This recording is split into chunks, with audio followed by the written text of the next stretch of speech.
Let's see if I can get in here. I have a little bit of technical difficulties here at mine.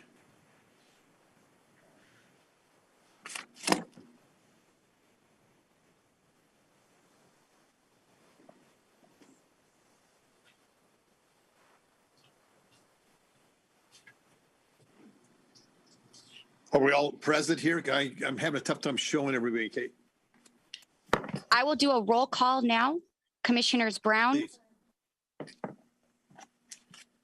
Present. Fuller. Present. Harris. Commissioner Harris, we can see you. Oh, Present. I'm sorry, my mute was on. thank you. Commissioner Herr. Present. Medrano. Present. Vice Chair Little. Present. We have a quorum. Okay, great. Can, go ahead.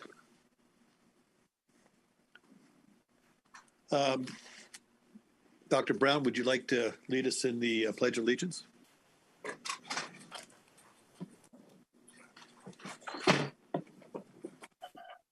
I pledge allegiance to the flag Of the of the United States of America, America, and to the republic which stands one nation, nation, under God, indivisible, with liberty and justice for all.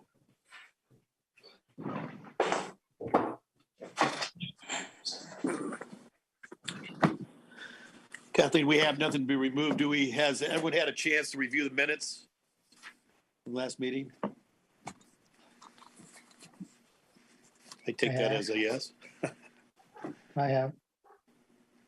Yes. Yep. Yes. We have a motion to, Yes. Make a motion to approve. is that a motion from Jen? Howard? Yes. Okay, second. Jen, second. Second. Commissioners Roll Brown. call in favor? Okay. Yes. Fuller. Yes. Harris. Yes. Herr. Yes. Medrano. Yes. Vice Chair Little. Yes. It passes unanimously. Okay. Any items, Kathleen, that we have to remove from the agenda to be removed at all? Anything? Nothing? No items to be removed. There will not be a city attorney wanna update do- at this time. Okay. Just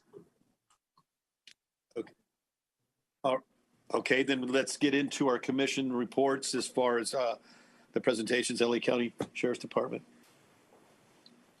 Good morning, everybody. My name is Deputy Lawrence Green. I am Deputy here. Green. There we go. Yes, sir. Good morning, everybody. I am a Community Relations Deputy for Lancaster Sheriff's Station. My primary role is to obviously give you a report, also to interact with the community in a positive manner. So should you guys have any questions, you can please direct them to me and I will do my best to get them answered for you. Today, we'll be going over the commission report. We'll start with our comp stats for the city of Lancaster. Ms. Stenbeck, did you receive the update or do you want me to do like I did last time and live stream it from my PC? yes, I do have the update. You'll be starting with Okay. comp stat.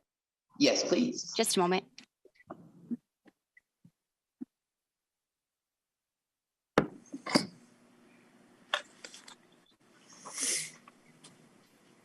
Awesome.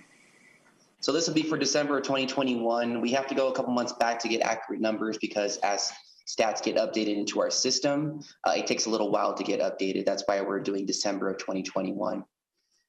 Next slide, please. It looks like it's zoomed in, Ms. Stenbeck. I can't. Just a moment. Okay.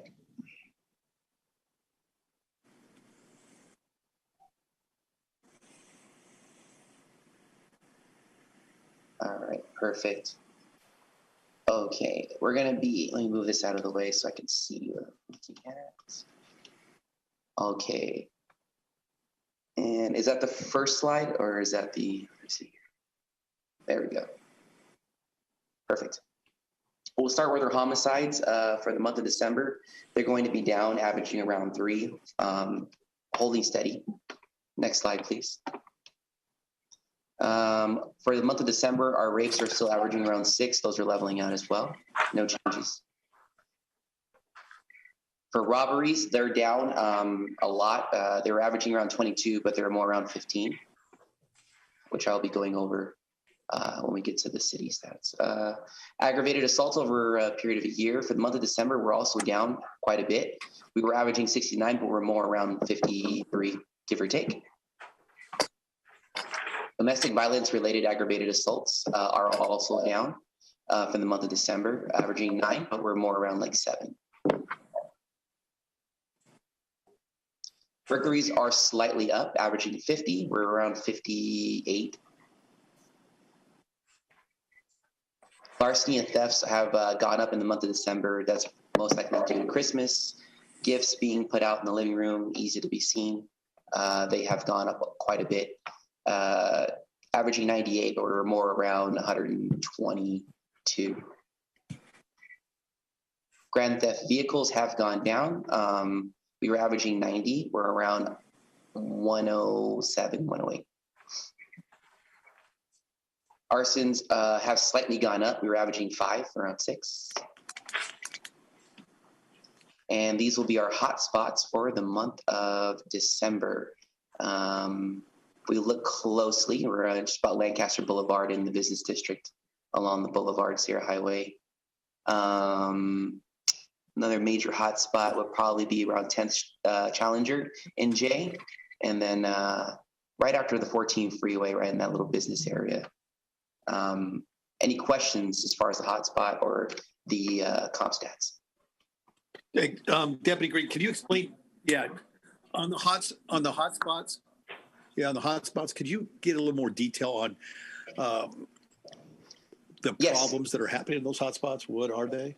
So they are Part 1 crime. So we have the whole snatch and grab Talked situation. about those things, and I know they change dramatically at times, but if you Absolutely. So the snatch and grab situation is still prominent in the areas. It does rotate and move throughout the city.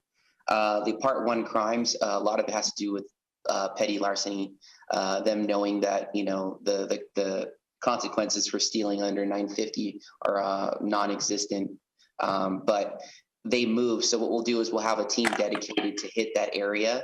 And then once that area goes dormant, they'll relocate, which is why you see these hot spots in these business district areas.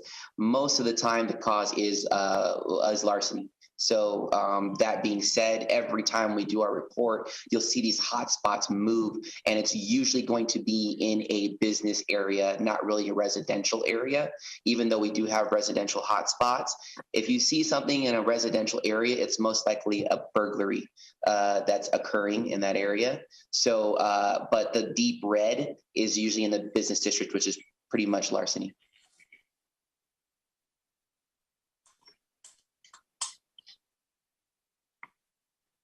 Any questions on that? thank you, sir.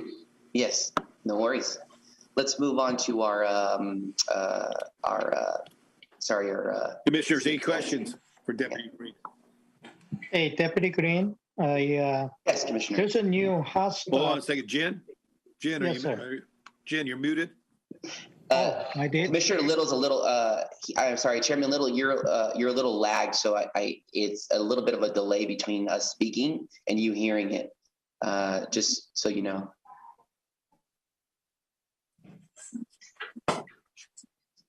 Same. I'm getting the same thing. Yeah, I'm getting the same thing from all you guys too. So I don't know. Chairman Mercy has also joined the meeting. Commissioner Hurd, go ahead. What was your question? And you're muted, by the way. Then let's turn it over to the chairman. Okay, can you hear me? Yes, I can hear you now. Yeah, regarding the new hotspot on the west side and then Avenue J and right by freeway. And it is, I know it's a business area, but there's also a lot of homeless people population right by freeway over there. Is that some of them is related to the homeless issues over there? Yes, so the transients that live in the Wash and near that area, there's like a new there's like a new like a Madrano's being built over there. Well, they kind of migrate over there to the donut shop and the area, all that area where Carlos Jr.'s is. And they tend to cause issues. So we get what are called 415 businesses where transients are refusing to leave because they're either panhandling or they're sleeping in that area. That all generates stats as far as trespassing, things of that nature, which will cause that hotspot as well. I see. All right, thank you. Any additional questions?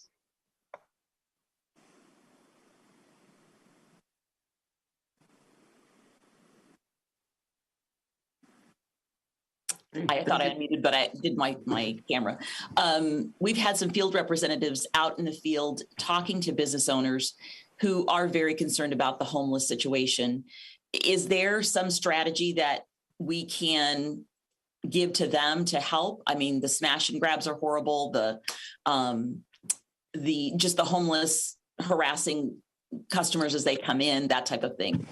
Well, what I do on a regular basis, every month I go to an event with the business chamber. It's called Business Before Breakfast. And this is where I get the opportunity to talk to our businesses, whether it's mom and pop, local businesses, and discuss proactive policing strategies for the business.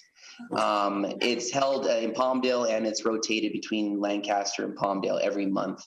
I give them resources. I give them information on what to do and how to protect themselves the best they can. And one thing I definitely harp on is cameras, because a lot of the stuff that happens is when the business is closed. There are things that happen when business is open, which we're able to attend to. We're able to, get the problem fixed. The issue is because it's such a public area, there's a fine line between, someone trespassing and someone just walking by or using the sidewalk, for their own, whatever purposes they're using it for. Cameras are completely able to actually give a face to the situation prior to us even getting there. If a business owner is not there and they have remote access to their cameras, we have the ability to actually get there quicker. We can upgrade our response times if we have a live feed and we see active crime going on within that business. It helps tremendously when you know how to operate your camera system within your business. What to look out for, things to see. Talk to your LPs, your loss prevention team. I just spoke with a loss prevention team that is actually that Big Lots hired, and what they have is they have an actual lawyer that is willing to prosecute on little things like petty theft and things of that nature. They have actually came to our station and we've had briefings with them on what we're looking for when we arrive on scene.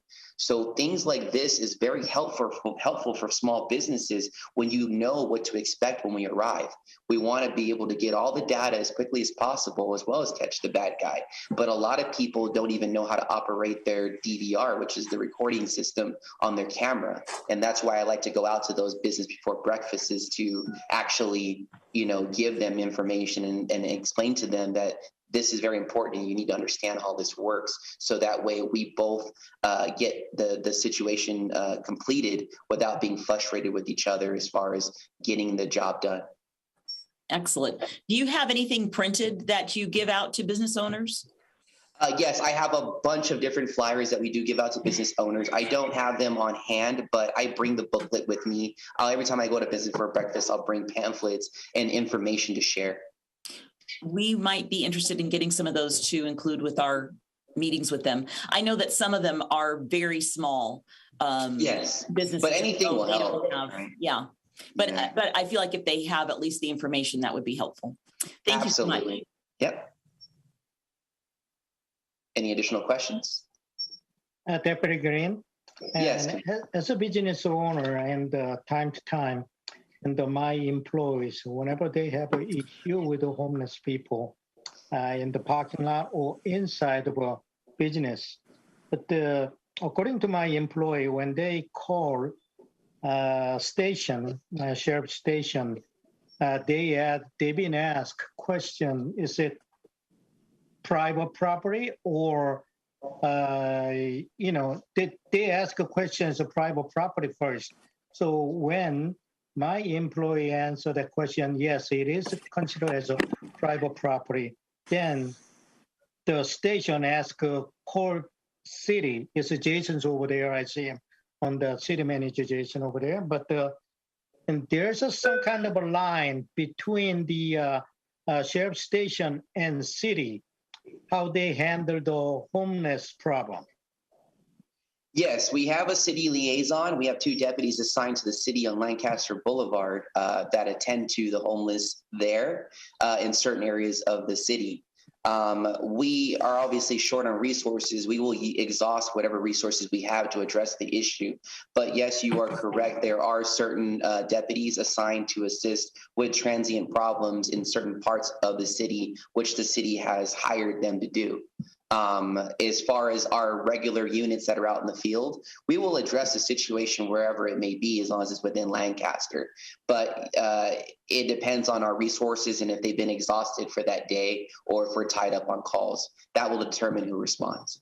Yeah, and to add, Jen, we have a significant amount of resources that we deploy from a homeless perspective, not on an enforcement basis, from a sheriff's perspective, but from a relocation, right, and removal. The challenge with that is being homeless isn't a crime, right? I mean, it's so we're limited in this state and county specifically to incarcerate, right? We just kind of remove them. So it goes from your place of business, we remove them, it goes to another place of business. We oftentimes ask them to be housed, which we as a city provide housing. They rarely, if ever, want to take that housing.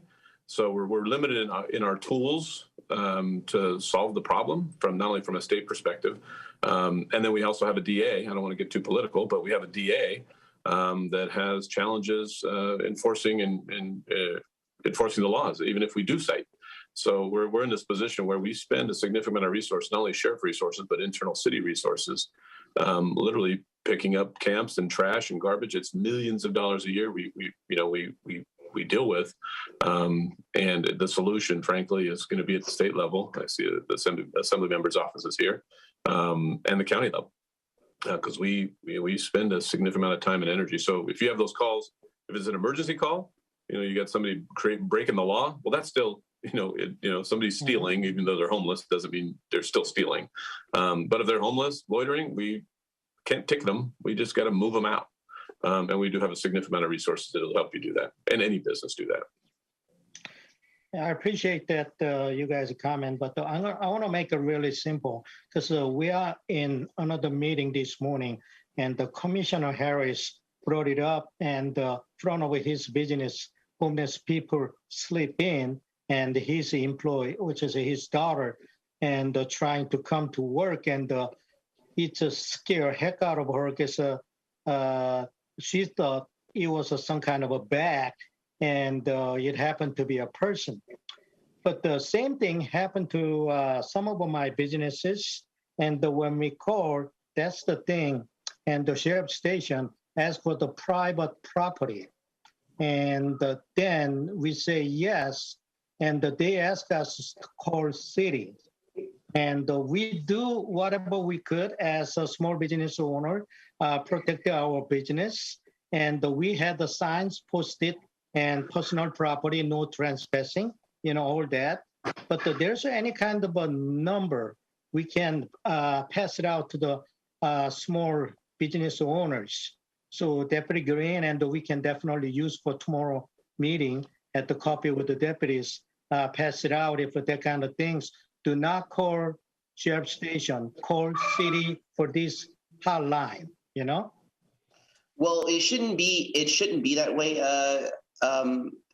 Honestly, when they call, they shouldn't be redirected. We should respond. I mean, that should be the rule of thumb. So if you have a transient that's trespassing on private property, most likely we're going to ask you is if there's a letter of agency on file. The letter of agency is usually what I bring to the business before breakfast to give a description on what that means. And a letter of agency gives us the power to make the arrest without the owner present, and meaning that anyone that's trespassing on private property, if the owner is not present, we can still make the arrest and cite. But as Mr. Cottle said, we can cite all day, and the problem, that's not going to fix the problem. We need to be able to relocate. Yeah. We need to be able to relocate these transients. And the problem is they don't want to be housed, or they're on some type of drug, and they feel comfortable doing the drug and doing what they want and just continuing to cause the problem. We can make the arrest, but the problem is they'll be out in 4 hours and back on your private property, regardless of a letter of agency and regardless of who you call. So we need to nip it at the butt, find a way to nip it at the butt, and we're still trying to figure that out as we speak. Deputy Green, I'd like to ask, that letter of agency, does that apply to a situation like mine where I am actually not the property owner, I'm a business that's leasing the property? That I don't know if it's the same thing. I know for sure it has to be the owner, but the landlord, if it applies to like the landlord, the person leasing, I have to look into that. My watch deputy I would have to refer to find out about that. Cap, I don't know if you have any insight on that or not, but I'm not 100% familiar with the details of how the letter of agency works. So the letter of agency authorizes a law enforcement agency to arrest and cite individuals on your property without having to follow up with you and make you a victim on every instance. So say you weren't there on scene and witnessing this infraction or misdemeanor occurring. If we have that on file, then we have your authority to act on private property. That's how it actually functions. In practicality, it's a great tool for us, but we have to battle some of the other issues that go along with the homeless population and how we enforce around their situation. So I would need to get my landlord to file a letter of agency. It's actually, I think they can sign for the property owner, but I believe it has to be granted by the property owner. That's what I'm saying. So I can get the property owner, my landlord, to file a letter of agency for this property. Yes. Yes. Yeah. So it is the property owner, but the property owner allows you to sign, and then we're good to go from there. Tell them you own the property. Right. Then they'll send me the bill. Commissioner Harris, at least you'll get 4 hours of a brief piece. Okay, so right. Whatever I can do to help you out. and I was helped out fairly quickly. On a side note, Jason, is that also permissible to call the city of Lancaster for that same problem, or do you prefer we go with the sheriff? Because you may mention the fact you assist people with that as well. Yeah, no, we do. And I think it depends on what's easy for you, right? As you're going to call the sheriff's department, you're going to get a response. If you call our public safety office, you're going to get our response too. And I think the way we can break that up, and I don't know how we educate the public on that, is, we communicate with the sheriffs daily, is that if it's a crime, right, or it's an emergency, call the sheriff's department. If, you say, hey, somebody pitched a tent behind my business, well, it's not a crime. Right, it's to call us. We'll get somebody out there, ask them to remove them, and we do that daily, every day, all day. It's nonstop. So you can call the public safety office to handle that. We've got a team that actually does that. And the reality is, if you call the sheriff's department, they're going to do the same thing, because there really is limited authority to arrest or ticket or cite, and limited outcomes. So it's easier from our standpoint to do it on a more social basis. And then we communicate with the housing authority, as well as the sheriff's department does. We communicate with any mental health assistance that's there, as well as offering housing for those folks as well, which we do have at Kensington out on Avenue I. So there's a very specific process for that. But if you call the sheriff's department, you'll get help, or if you call City Hall, you'll get help either way. We don't want to have to ask people to decide. But if you call the public safety office or the sheriff's department, you'll get a response. So just to be clear, what Commissioner Herr was asking, well, what he was stating was that they were calling, and when they called, they were being redirected to the city. And most likely what that meant was they were trying to contact Mr. Cottle here as far as getting a transient relocated. Right. And it works either way. Now, we can coordinate with the sheriff's department, make sure the dispatch center there maybe transfer you instead of tell you to call somewhere else. But we can work out those kinks. We can communicate on that. All right. Appreciate it. Any additional questions?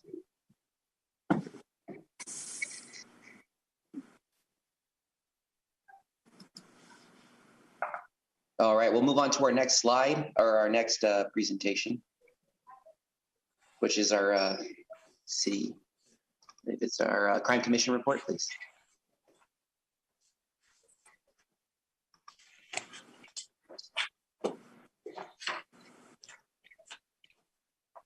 All righty, so this is our December 2021 stats for our Crime Commission report. What we'll be discussing in this slide is our burglary and our robbery stats, and as well as our interaction with the community as far as what we've been doing at Lancaster Station. Next slide. All of our crime prevention techniques are done through social media. We ask for information through Facebook Live, Zoom, town hall meetings to get your guys' feedback. And then we work with that feedback and we create our own crime prevention strategy plan. Well, we're going to start with our burglaries. Our total burglaries for the month of December is totaling 58, 32 being residential and 26 being commercial. Back in November, we were down a little bit for our total burglaries that were at 53. It was at 22 for residential and 31 for commercial. So we're going to be up a little bit in the month of December, which is expected because of all the nice gifts that are in these houses for Christmas. So let's go ahead and move on to the next slide. Robberies totaling 15. We are way down from the month of November, which is actually very good. Armed robberies will be 9 in the month of December. Strong arm will be 6. They were higher in the month of November, 12 being armed, 13 being strong armed. Our community engagement. So this is something that's pretty cool. What we do every year. We collect toys through our Stuff a Humvee event in front of Target. All of these toys get redistributed within the city to the local low-income families that come out. So we find a park. We don't tell you what park we're going to be at. We wait to the last minute. Then we advertise it on Facebook, and all the kids come running to the park where we actually put out the toys, and they all get one gift each for Christmas, right before Christmas. So it's pretty cool because you get to see where all your donations are actually going to, and they're actually going to the kids and the families of Lancaster. Whereas some other charities, you don't really know where they're going after you donate. So you get to see this live on Facebook. You get to see all the pictures and stuff that we've done for the community engagement for the annual Stuff a Humvee toy giveaway. Next slide. I want to give a big congratulations to our youth who graduated from VITA, which is our Vital Intervention and Directive program. These are at-risk youth that have the ability to stray off path. Which we help them stay on path to be a good, upstanding citizen and learn techniques and the ability to function in the real world. Whereas if they didn't have any positive guidance, they would pretty much fall off and become, delinquents that we see, every day. This program is vital to keeping our youth on track and allowing them an opportunity to actually be something when they grow up. So I just want to say congratulations to that class who graduated. All righty, that'll be the end of our stats. Do we have any questions as far as that's concerned for our Crime Commission report? I just have a comment. If you let the Assemblyman's office know about the graduating class, if you have another one, we'd be happy to honor them as well. And if absolutely, if it's a Friday, the Assemblyman would love to come and shake their hand himself. So, oh, that would be amazing. Okay, I will definitely contact the deputies assigned to that. Thank you. Thank you. We're going to move on to our leaps report. If there's no additional questions, sorry, I should ask.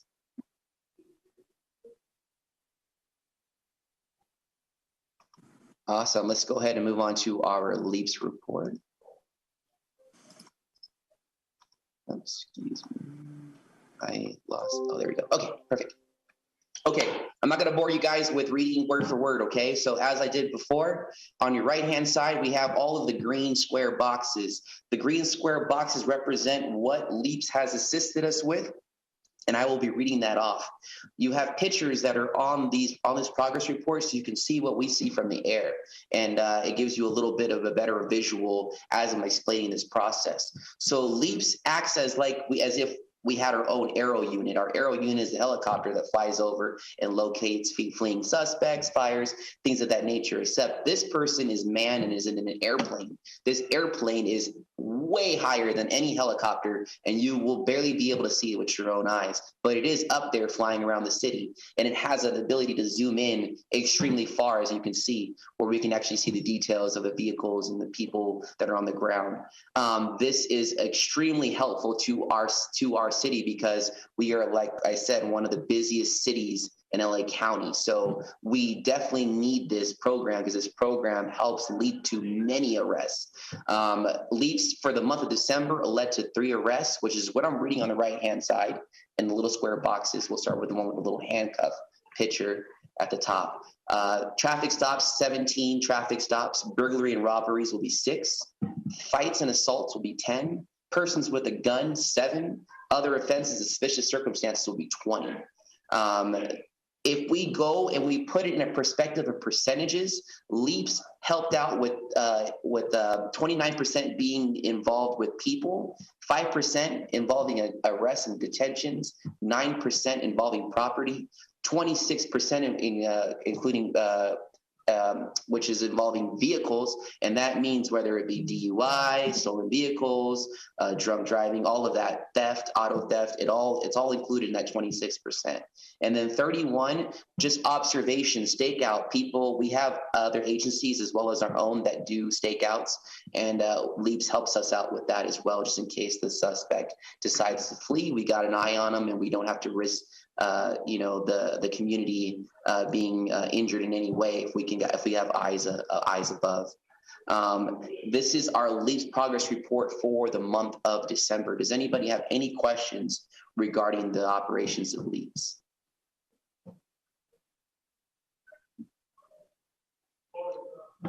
All righty, that will be the end of the Lancaster Sheriff Station's presentations. If you guys don't have any questions, I am all done.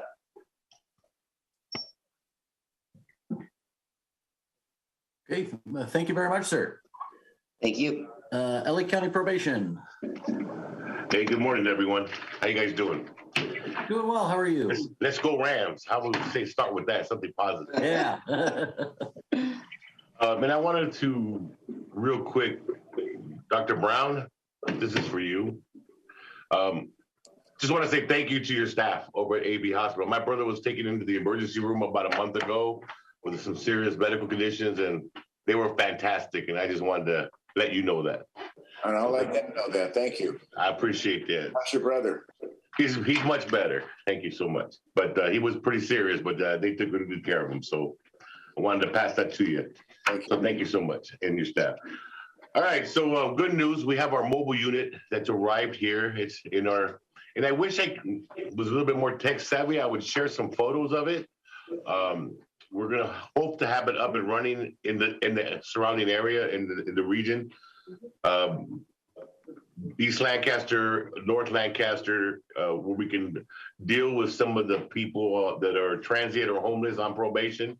We can go to them so we can make sure they're complying the best they can. I think Deputy Sergeant, the deputy from the Sheriff Department, Green, said that these guys, they don't want housing. We have to offer every person housing that comes into our office.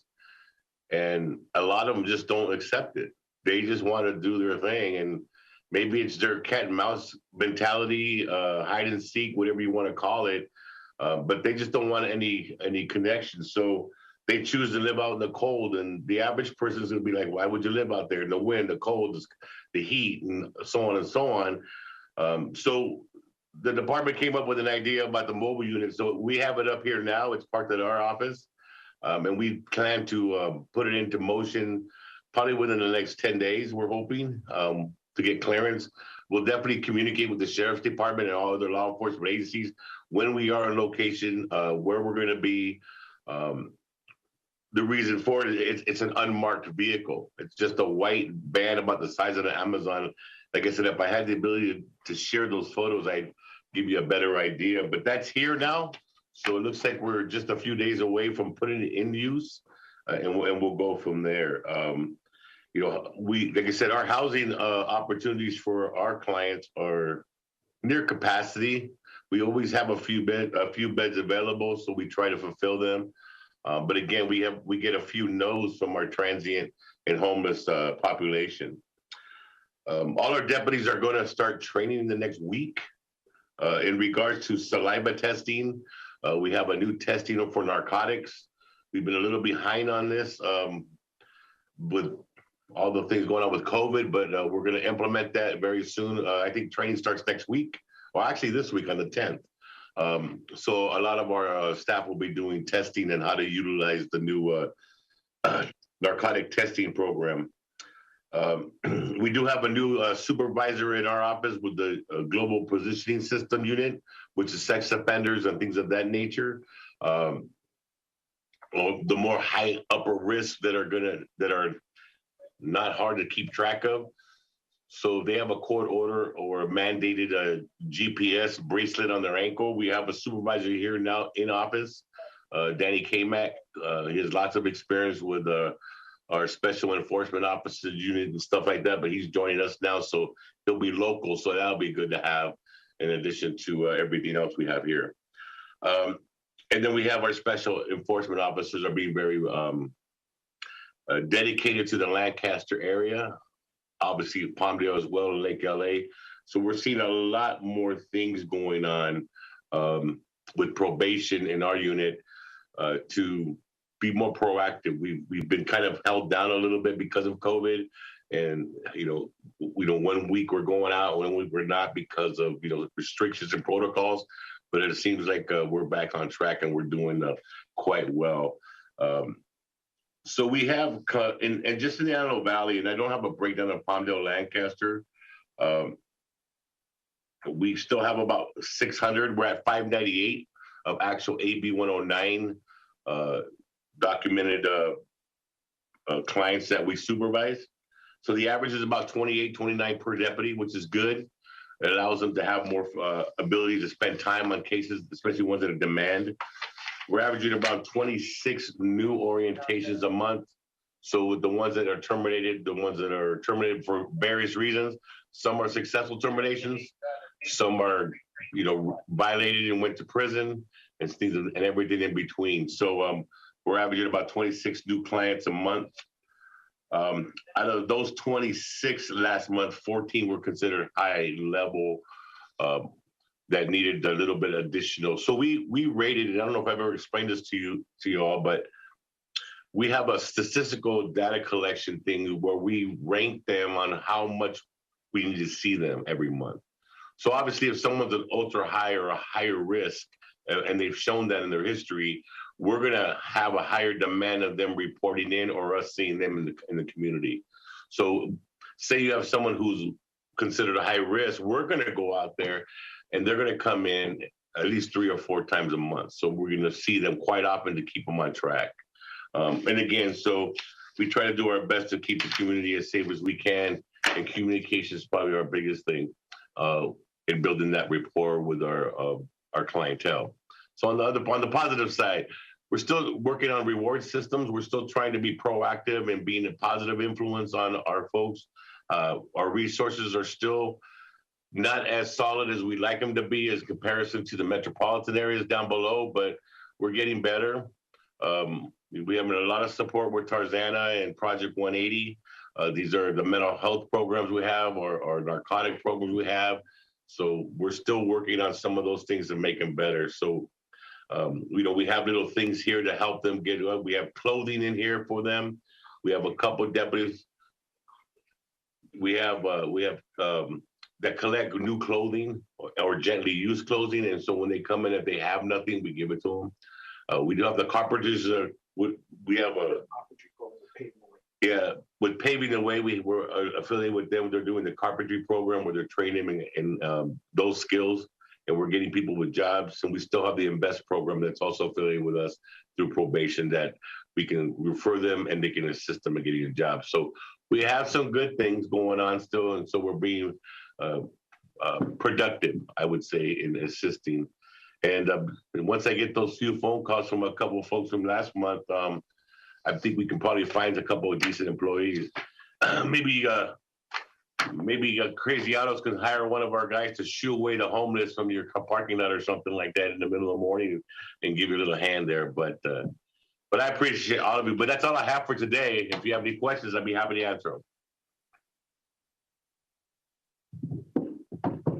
All right. Well, thank you. Thank you, sir. Captain Bernier?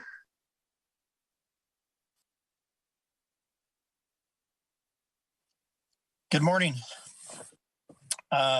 So for CHP, just kind of an update here. We had 137 traffic collisions total in January, which is a little lower than what we normally have. We did have 2 fatal injury collisions out of those. 6 of them were major injury, and 10 of those were involving DUI.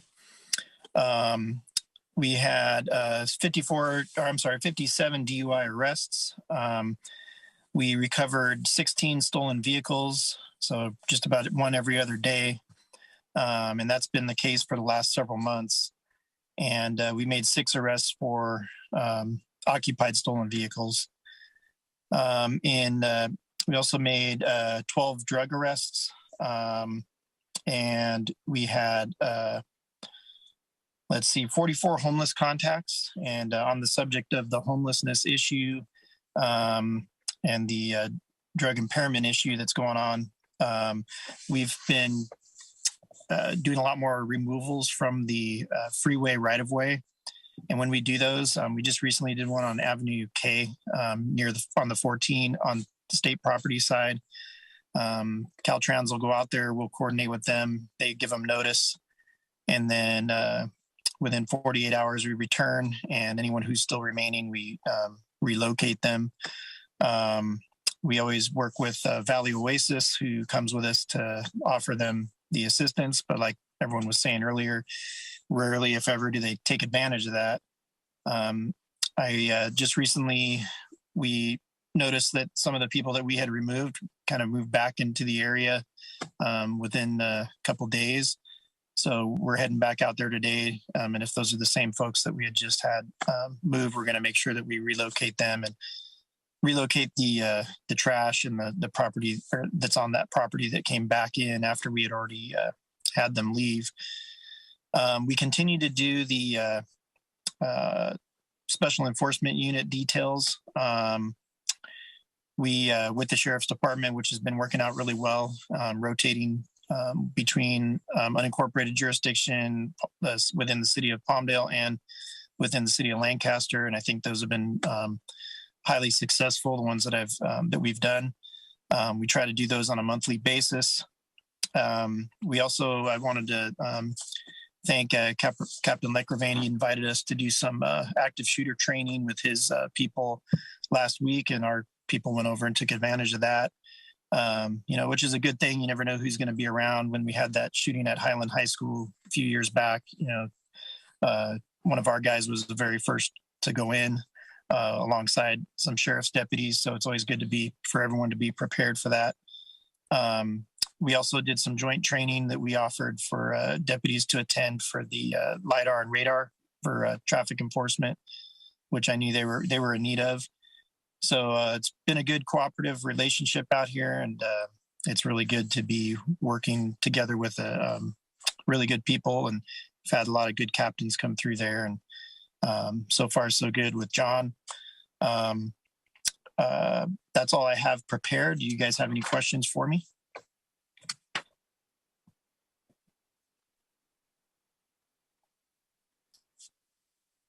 Okay, thank you. Thank you, sir. Mr. Sherwood?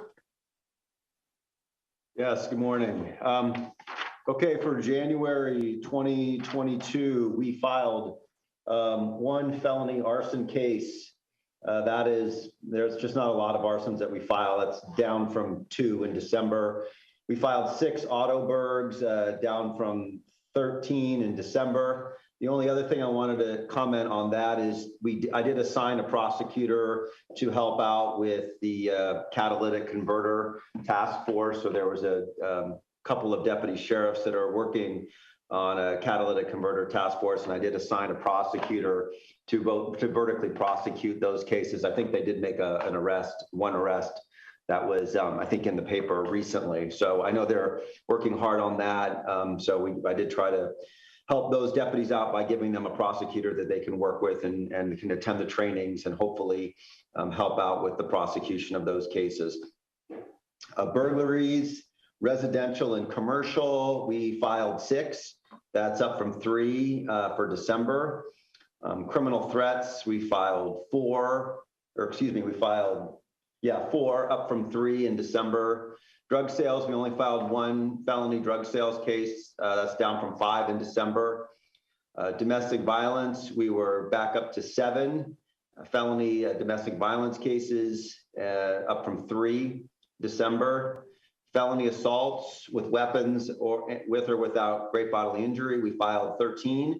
That's up from 9 in December. Felony DUIs, we filed 1. That's what we've been filing the last 3 months. Grand theft, identity theft cases, we filed 2, down from 3 in December. Illegal firearms, that's for the most part felons in possession of firearms. We filed only 6 in January. That's down from 19 in December. Murders or attempted murders, there was 1 that we filed. Robberies, we filed 11, and that's been pretty consistent since September 2021. Sex crimes, which also includes failure to register, there were 3. And that has been the exact number that we've been filing since October of 2021.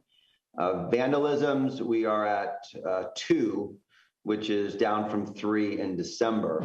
So hopefully next month, I think I've got enough data to sort of give an average. So you'll get an idea in terms of our filings, where we are for that particular month relative to the past 6 or 7 months. The only other thing I was kind of curious to see in terms of our overall filings, what the various propositions, how they'd affected our filings over the last, say 10 years. But just to kind of give you an idea about what's going on in 2012, the Antelope Valley branch filed 3,675 felony complaints, and that's for the entire Antelope Valley, not just Lancaster. I then looked at 2016, which would have been between 2012 and 2016, that would have been Prop 47 that went into effect, which decriminalized or reduced from felonies to misdemeanors a lot of cases. We then filed only 2,815 felony complaints.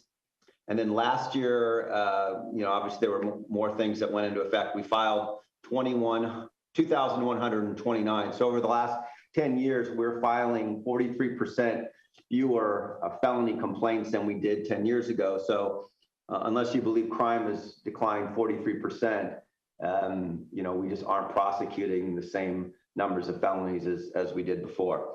So those are some numbers, I guess, to the extent they help you decide what sort of policies you want to support or don't. From our office's perspective, that's what's going on. If you have, that's all the data I've got. If you have any questions, I'm here.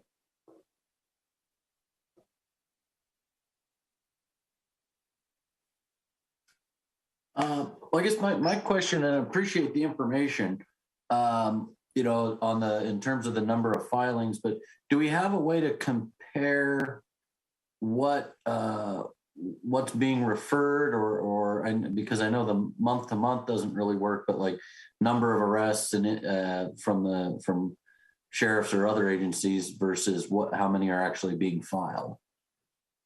Well, if what you're asking is the number of cases that are declined for filing, and the other thing I can tell you, just to go back for a second, is that the numbers that I gave you I looked at all the other branches across the county, and it's pretty consistent. So what's going on in Antelope Valley is the same thing that's going on in Van Nuys, it's going on in San Fernando, that's going on in Compton, it's going on in Pomona. So the numbers of cases are just down dramatically in terms of the number of felony filings. I do have the number of declines, cases that are rejected. I've got the numbers in front of me. I didn't organize those numbers. I can tell you that, in 2016, when we filed 2,815 felonies, there were 1,370 cases that were declined. And in December, there were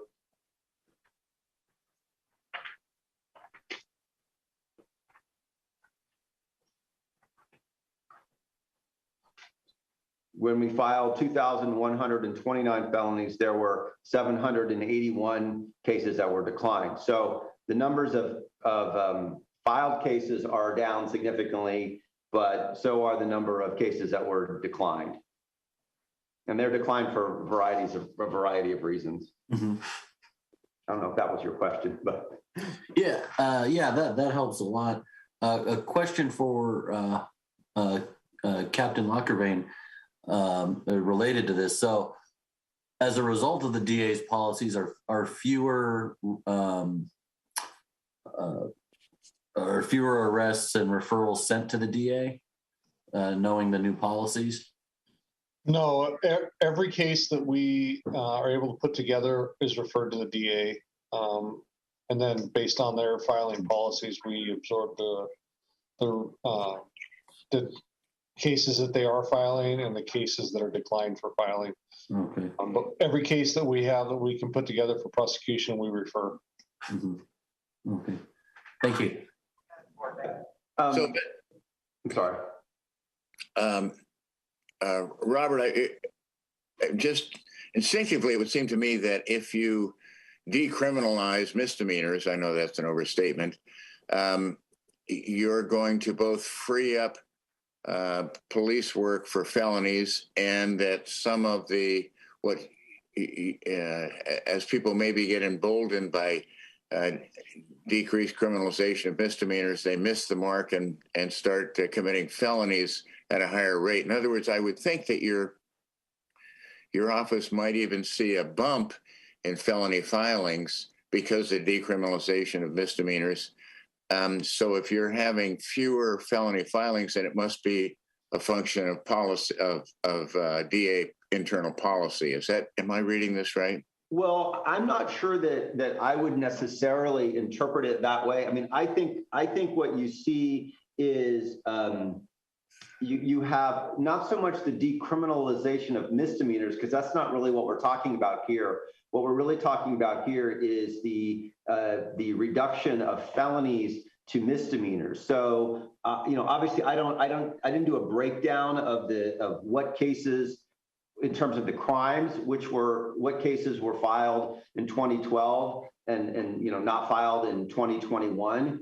But my guess is those are going to be, petty thefts with priors that were filed as felonies that are now filed as misdemeanors that are now not filed at all, or not filed as frequently. You had felony possession of drug cases, methamphetamine, PCP, heroin, whatever. Those were then filed as misdemeanors. Those are now not filed at all. So you have, and the effect that's an issue that I'm not really, that's a broad societal issue in terms of the impact of taking cases that we prosecuted as felonies, where people were subject to drug treatment programs, where people were subject to felony probation, where people were subject to state prison potentially, and now those either A, are misdemeanors or aren't prosecuted.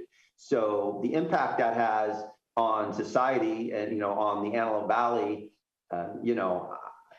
all I'd be giving you is I don't know that I'm the right person to answer that. I mean, as a committee, I'm giving you the information, and you can draw your own conclusions about how to interpret that data. But I think when you have the office filing, almost 3,800 felonies, and then 10 years later you're filing 2,100 felonies, that's going to have an impact, because you're now have 1,800 cases, and that's assuming everything remains the same, that there's no increase or decrease in overall crime.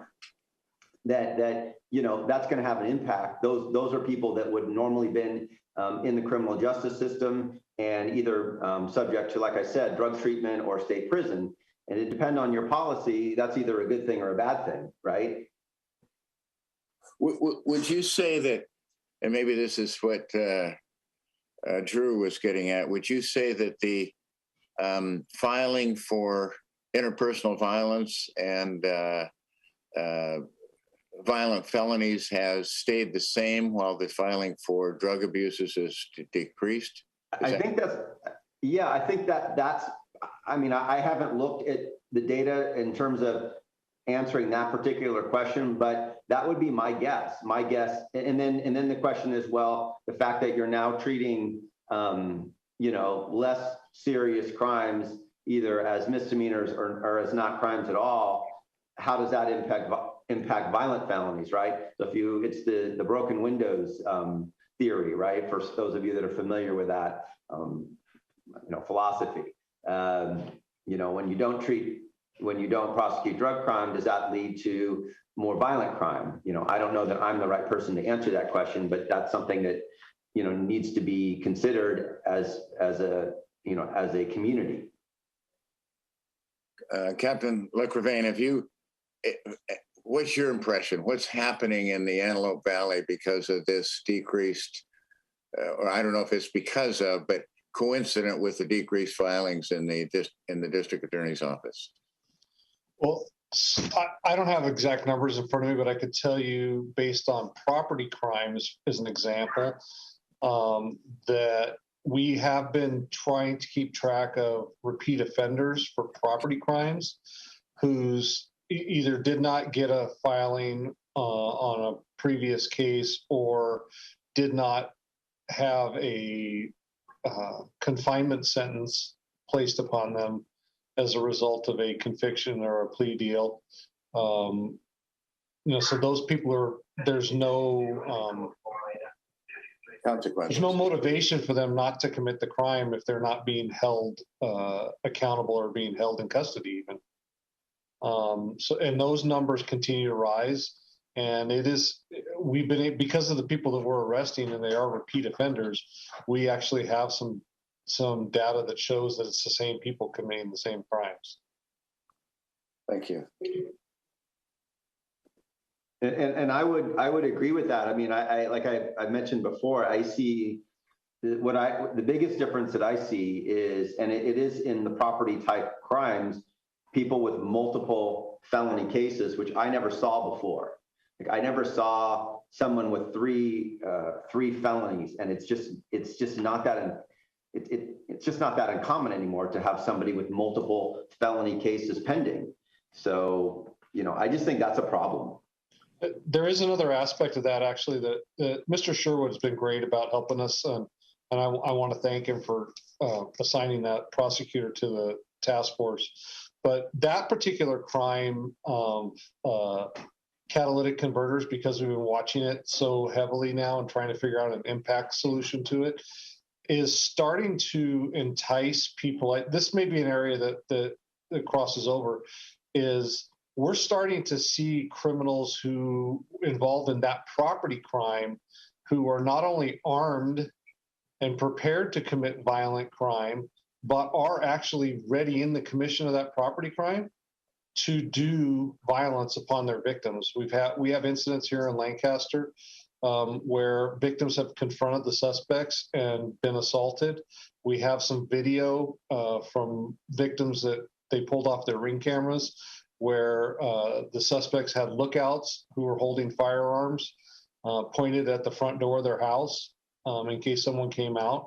So, that property crime easily transitions to a violent crime as that the enticement for committing that crime gets bigger and bigger, and the penalty for it is less and less. Right.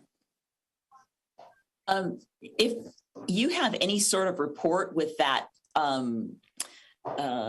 frequent offender list, obviously not names, but just the repeated offenses, but by the same criminal, I would be interested in sending that up to Sacramento, because the Assemblyman is working on taking out a lot of the provisions from Prop 47, and something like that shows the damage that has done by not having any teeth to the law would be, I think, very helpful. I think we can provide that to you from a departmental level, not just a local level, because we've been keeping those stats. And I'm pretty sure Mr. Sherwood might have some of those numbers. I don't want to commit him to anything, but because we present all the cases to them, they may have those numbers also. Very good. Thank you so much. Yeah, I can certainly look into that. The other thing along the same lines is the robbery. So when petty theft becomes as prevalent as it is, people start using pepper spray when they get confronted, and it's so brazen. Now you get people, I've seen a lot of pepper spray, a lot of security guards are getting shoved, they're fighting. Those then all of a sudden turn into robberies. So all of a sudden the incidence of petty theft increases, and then along with that, all of a sudden you get all of these robberies because that becomes so brazen. And then when they get confronted by the security guards, they don't, most of these people don't understand, what an Estes robbery is, and they turn a petty theft into a robbery. And then, we're dealing with a situation where you have an 18-year-old who stole a 6-pack of beer, and now they punch the security guard. So instead of, a petty theft where they would have been diverted, now they're charged with a violent felony. And I have nothing in between to deal with that. So that's a problem.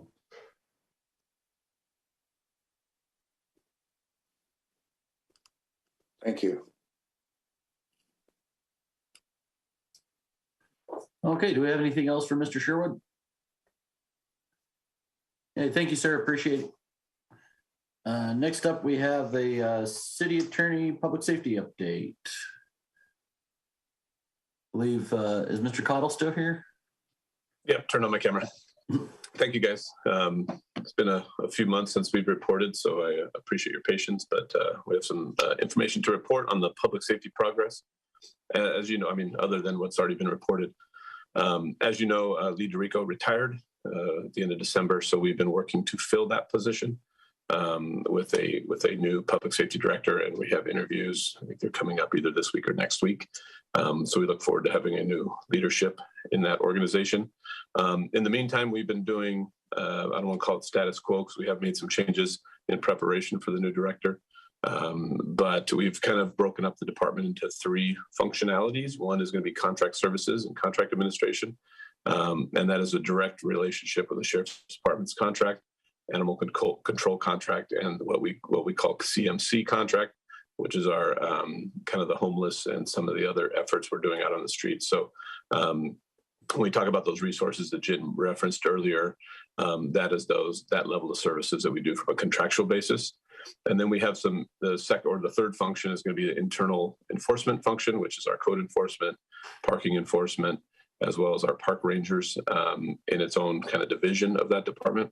And then investing and being a little more aggressive on those efforts to not only, from a code perspective, but from an administrative citation perspective and other mechanisms to do that. And the third, which we've just recently hired or in the process of hiring 3 additional staff, is on the community services side. And that is beefing up our community programs. And when we look at community programs, we're talking about alternatives to incarceration. Has been a large part of this conversation has been our inability to incarcerate, which has, as you know, historically has a huge impact in decreasing crime. You take criminals off the street, they can't commit crime. The conversation we've had today a lot is that we are limiting our ability as a society to take criminals off the street. But the leadership in our city council, and I'm sure this commission, doesn't see that as a way to give up, but sees it as an alternative to figure out different ways to impact crime. And although society has given us these rules, looking at alternatives to incarceration is the tool. And also looking at upstream factors. Two of the folks we bring on board is a truancy program, working directly with the school district. The third is going to be working with our Social Justice Commission to identify programs and projects to help change the upstream factors that are committed to crime. So we're looking at these three functions as an essential tool for our public safety effort, right? It's working with the Sheriff's Department to do what they do best, working with internal resources to do from an administrative citation and a municipal code standpoint. And then third, looking at the social aspects of crime. So we're really excited about what's coming new. As you know, the City Council has directed resources to this, as well as Measure LC Committee with the special tax that was recently passed in November. So from a resource perspective, we're going to be fully funding this effort and hopefully trying to change not only the outcomes of crime, but also change some of the upstream effects that could create crime. So we're moving forward aggressively, and from a professional perspective, in my career, I'm kind of really excited about this opportunity. I think we have a real opportunity to make some significant change and be an example. So hopefully by our next meeting, we'll have some answers as it relates to the future director, and we'll be moving forward aggressively to kind of change the way our system works. So, Jason, I have a couple questions, please. Yes, sir. The first is, what is the status towards trying to move towards an independent police department? I don't know that there has ever been a movement to establish an independent police department. We're very confident in the Sheriff's Department's ability to enforce the laws. When we refer to this hybrid model, it's this balance between the enforcement side of it, which are the traditional tools of law enforcement. Now, with the society where we're at, it's this alternative to incarcerations. And I think that's where the hybrid nature comes in. It's code enforcement, it's administrative citations, it's social programs, it's upstream thinking, right, as it relates to changing the getting them while they're young, so to speak. So we're looking at it as more of a hybrid model than it is an independent police department, trying to bridge what I think the Sheriff's Department does very well, right, which is enforcing our laws and taking really bad guys to jail. And now this new societal model that we've created in California is, how do you take those misdemeanor actions that the DA is kicking back, right? How do you take those lesser crimes and still have a punishment associated with it, but it may not be incarceration? So we're referring to it as a hybrid model. And that's exactly what we're implementing with the new director, as well as these new resources. Second question is, your new director, are you guys concentrating heavily on someone that's local, or are you searching outside the area as well? We did a search outside the area.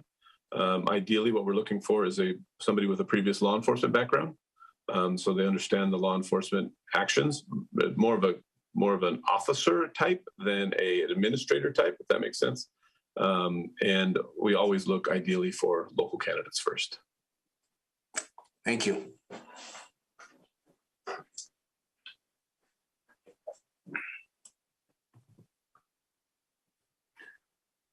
Okay, thank you very much, Jason.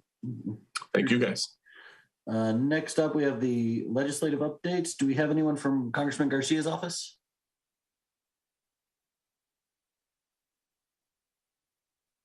Okay, I see Pam from Assemblyman Mikey's office has been here and participating. Let's go to her. And then also Ms. Dunbeck, I see that Brandon Roque from Senator Wilk's office is in the attendee list. If we can move him up so he can speak next. Pam, thanks for being here. Yes, thank you so much. As always, you all know that this is the Assemblyman's favorite group that meets because of his background. Always interested in the reports from your group. He has two bills that I would like to tell you about because they will be very important to you as well. AB 1835 is the sexually violent predator bill that he is introducing. Currently, resources that they are looking at includes social ties to a community as long as it poses no threat to victims, and access to public transportation, mental and health providers in the area chosen for them. And the Assemblyman is hoping to add that we should also consider the overconcentration of these offenders within a region so that no system is exasperated. And it is currently doing well in the as they pass it around from office to office there right now. Also, AB 1406, Taser Placement, which has passed through the Assembly.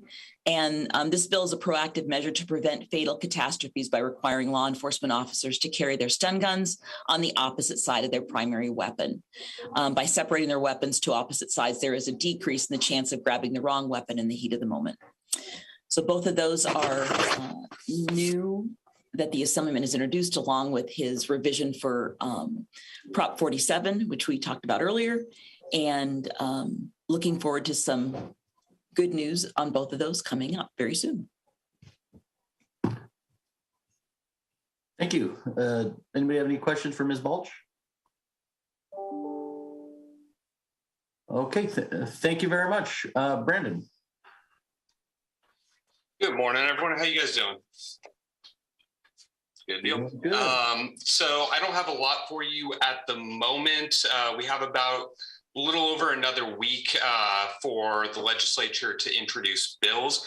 At that point, I should have a more in-depth breakdown of a lot of the bills concerning public safety. With that being said, where's my other tab? One of the major bills that I've been paying attention to recently that would pertain to our area, and similarly to the bill Pam mentioned with Assemblyman Lackey's office, would be SB 841. It's another sexually violent predator bill, specifically targeting county supervisory districts. So this bill, if passed, would essentially limit the ability for the State Department of Hospitals to place more than 40% in any specific advisor or supervisory district. So in our case with Supervisor Barger's district, let's say they have 10 sexually violent predators. They can't put 5, they can only put 4 or less in our district. The other 6 would have to go to different supervisory districts. So fingers crossed on that one. Obviously, it doesn't address the entire issue, but it will address the issue of the Antelope Valley being a prevalent place for sexually violent predators to be relocated.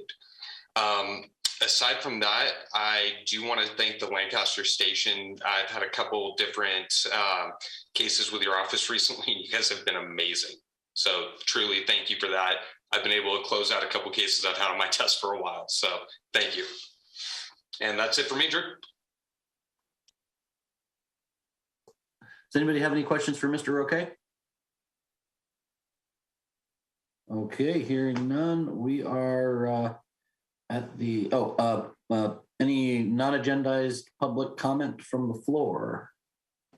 We do not have any callers at this time, so no public comment. Okay. Commissioner comments. Commissioner Herr? Oh, you're muted.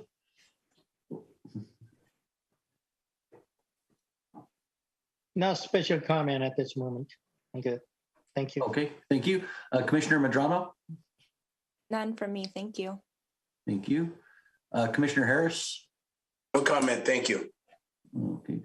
Commissioner Fuller? Nothing at this time, thanks. Commissioner Brown?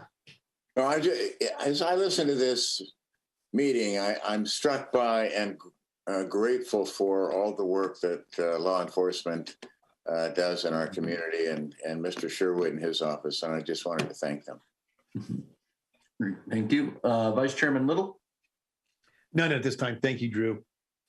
Okay, great. Well, having reached the end of our agenda, if there's no objection, we will adjourn to our next regular meeting, Wednesday, March 9th at 10 a.m.